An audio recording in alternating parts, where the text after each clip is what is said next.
this is Tia and welcome to another video. Today we're reading chapter 1 of a brand new book in my Clockwork Chronicles universe called Subconscious Secrets. This is a Minecraft-inspired story where I put Minecraft characters, Minecraft YouTubers specifically that I enjoy watching into Minecraft universe and see what happens. Like D&D. But yeah, we're going into the first chapter. I think you've already gathered that, and yeah, if you want to follow along with the captions, you are free to do so. You don't have to, but it's there if you want to follow along. Or you can just sit back and enjoy the ride.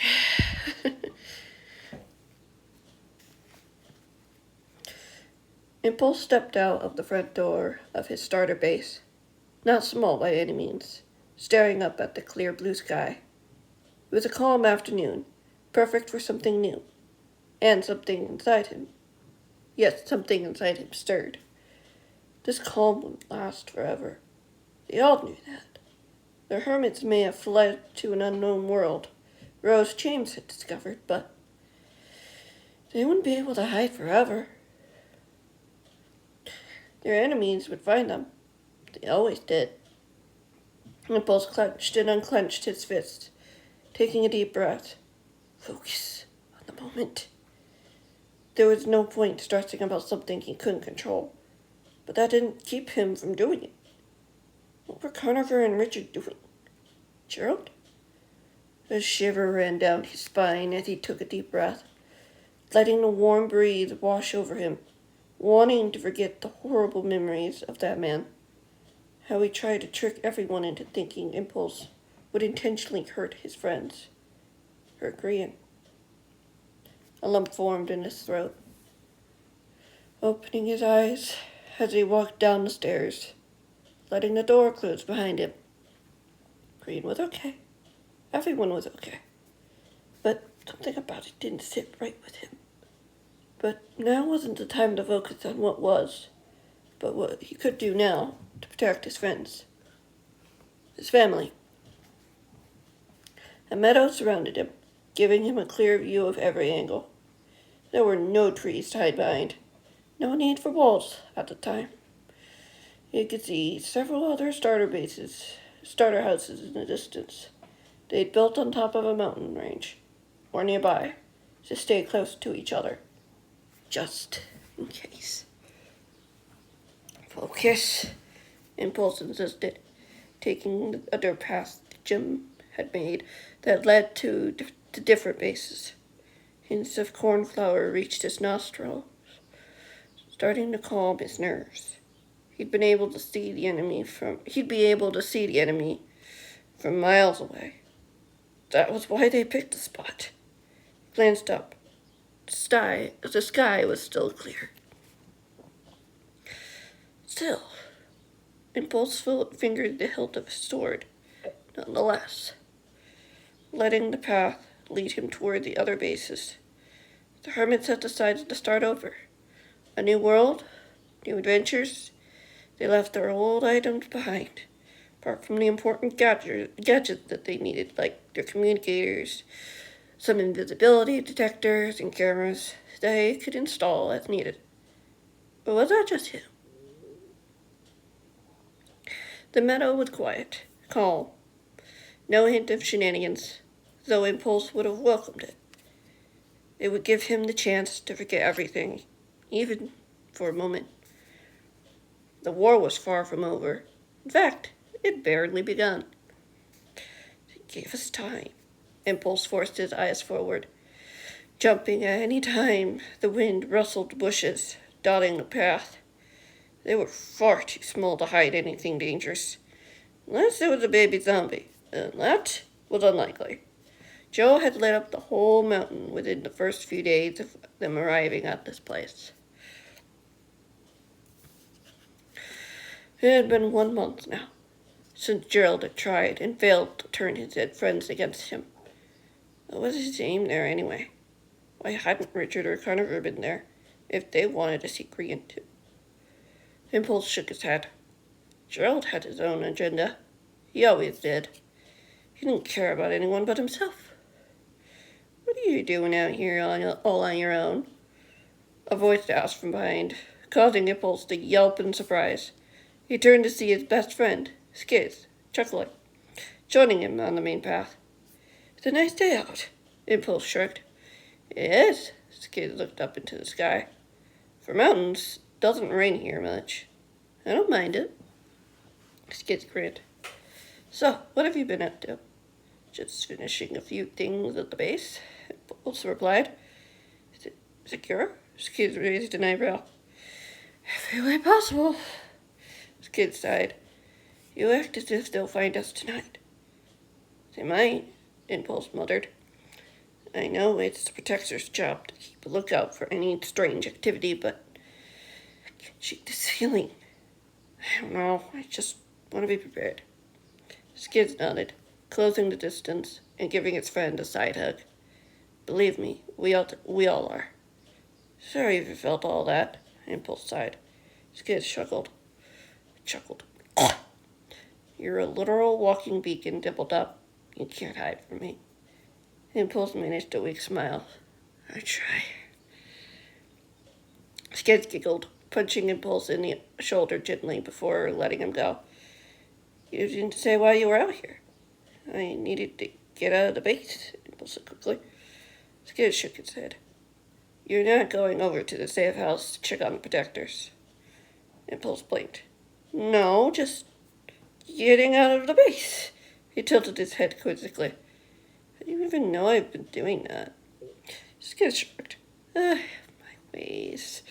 He grinned. I'll just say Clara taught me a few very good tips about sneaking around. Impulse sighed. Can you blame me? No. You want to be ready, and we will be. We never are. We will be, Skids repeated matter-of-factly. The minute the Protectors catch a whiff of that something isn't right, we'll know. They spied on us for weeks before attacking during our meetings, Impulse pointed out. He shuddered at the memory of the helicopter flying over the meeting hall, blowing everything up around them, as swarms of men surrounded the building, forcing the hermits to tunnel underground to hide. They'd followed Green back to their home, which resulted in everything Impulse knew changing forever. Gerald was even able to rip the floor from under me to make me his guinea pig. Smarter now, Skids said confidently, putting a hand on Impulse's shoulder, nudging him to start walking again. Impulse obliged. Skids already knew where he was going. You can never hide anything from its best friend. And we're not alone. If we need help, we have ways to ask. Unless they upgrade their null to turn off everything. Again, Impulse insisted. Not always, Skids said brightly. We know the new alarm system you and B-Dubs made works. Yeah, Impulse nodded. Skids did have a point, and Impulse knew that. They created a system that would activate if it was turned off, sending an alarm or signal to where it needed to go. But would it be enough? You don't have to do it all, Skids said quietly, startling Impulse back into reality. It's hard, Impulse said, looking down at the path in front of them. Can't control it all, Skids insisted. That's okay. Is it? When my friends get hurt, when I could have stopped it? Impulse asked, looking over at his best friend. Skids' piercing blue eyes softened. It's not your job to save everyone, doubled up. Then what am I supposed to do? I don't know, but this is too much for you. I can see that, Skids said gently. You've been through a lot. We all have. They're coming either way, so it's better to be prepared. You just said we never are, Skids smirked playfully. Impulse groaned. I'm trying, okay? I'm trying to do what I can to help. Securing the bases and giving reports. In-person reports? Skids asked quizzically. I want to see our friends. Impulse shrugged casually. Skids smiled warmly. How are they doing? Good, Impulse said calmly. Franklin moved in with Mumbo to give him space. Julius stops by to help with his returning memories. The interns are patrolling the mountains in the morning and evening. Sam and Liam have been keeping in contact with their aunt and Stampy regarding the clone machine and what our enemies might be doing, might be plotting. Do they know where we are? I don't think so, Impulse admitted.